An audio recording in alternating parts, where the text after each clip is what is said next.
And the things that trans people need on a team are very similar to what other people need. We are not asking for more, we're asking for basic respect. Call me the right name, call me the right pronouns, let me play my sport with my peers.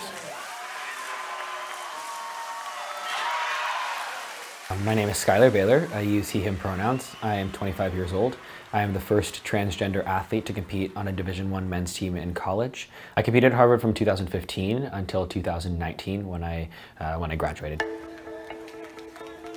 I worked so hard to be able to compete as myself and then to share that with the world. And I didn't do all of that work so that somebody else would then not be able to do what I did. Controversy continues to swirl around the University of Pennsylvania transgender swimmer Lia Thomas. Lia Thomas. Lia Thomas. A transgender athlete assigned male at birth who's seen split support even among her own teammates. Biological boys should not play in women's sports. It is just not fair.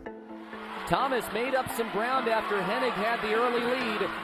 I've just been very involved in sort of the media storm that's been surrounding this. You know, people reach out to me all the time who are transgender athletes asking for support, and especially if they're in the NCAA, they usually ask for support at figuring out the NCAA rules and making sure they comply with the guidelines. I provided the same guidance for Lia. Lia reached out to me actually early on before she had come out to most of her world, if you will, looking for support. She knew that I existed. We actually were competing in the same league at the time, and we were able to just connect over both being trans and both being swimmers and both being in the Ivy League. The reality is that trans people are vastly underrepresented in elite level sports especially. I know of probably like maybe 10 people who have competed in the NCAA who are trans, and they've all contacted me trying to figure all this out. We as trans athletes are massively discriminated against in the country. I mean, 2021 and 2020 saw a record-breaking number of anti-trans legislation, mostly focusing on excluding trans kids from playing sports on teams that align with their gender identity.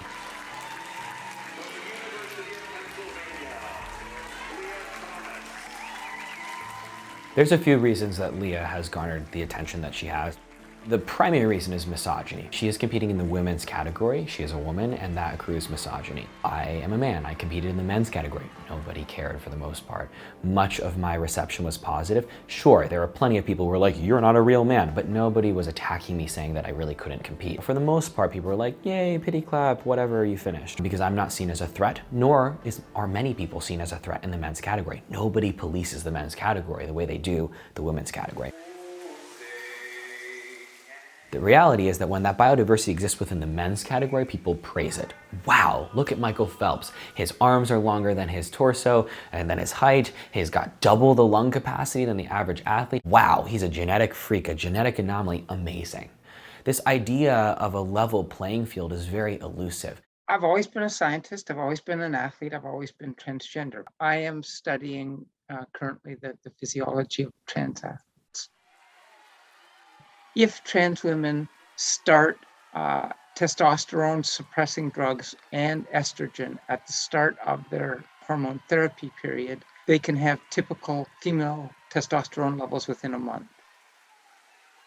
Trans women will lose substantial amounts of strength, but not go all the way down to typical female levels of strength. The biggest strength changes occur within the first year. If you look at attributes like height, that's hardly going to change at all. There may be a very small decrease in height. That advantage is never going away. So it's a complicated thing. But, you know, in addition to talking about advantages, trans women are going to have some disadvantages too. Their bigger frames are now going to be powered by reduced muscle mass, reduced aerobic capacity, and that can lead to disadvantages too. So it's a lot more complex than people would think. The question is, in women's sports, can we have meaningful competition between trans women and cis women? Not do trans women have advantages, because yes, of course trans women have advantages. But can trans women and cis women compete against one another meaningfully?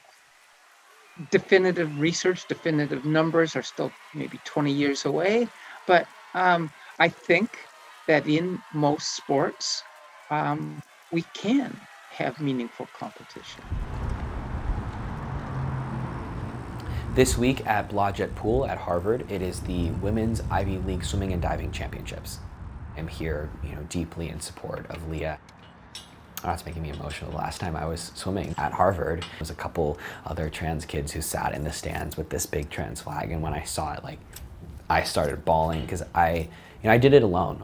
A lot of what I did in college, I did completely alone. I had really beautiful support from teammates, my coaches, my parents, but there was nobody else to point to who was also doing what I was doing. There were no other trans people around me. There wasn't somebody to mentor me. And so last night, I talked to Lia and I said, "Are you comfortable with me bringing a flag?" And she was like, "Yeah, of course, please." I know it's going to mean the world to me to be able to hold that flag there and be proud, and I hope it has the impact on the athletes as well.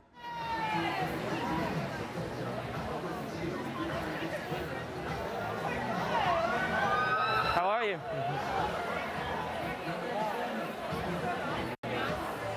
Lia has not actually, in fact, won a national competition yet. She might. I'm really excited to see what she does, but she currently has not actually won a national competition. Thomas heads in for the final turn. It's going to be a race for second place. It might be Penn going 1-2 with Baroker making the turn currently in second place. And over the last half of the pool, nobody will touch Lia Thomas, who will finish at 4:37.32. Lia Thomas, Ivy League champion in the 500 free. It's a really emotional ride for me, I think, because there's all this pride and excitement and joy that they get to do what they love and be themselves. There's also this layer of immense grief and pain that this is happening while everybody is also projecting so much vitriol on Lia especially. When I was openly competing and sharing about my experience, I got daily messages that said, "Hey, you saved my life because now I see that I can be myself and I don't have to lose anything while I gain myself." I got messages consistently, and every time I got these messages, I would bawl and cry. So I know for a fact that Lia is doing the same thing because that visibility, it says, "Hey, you belong here too." And I want every trans kid to know you belong here too, and you can thrive.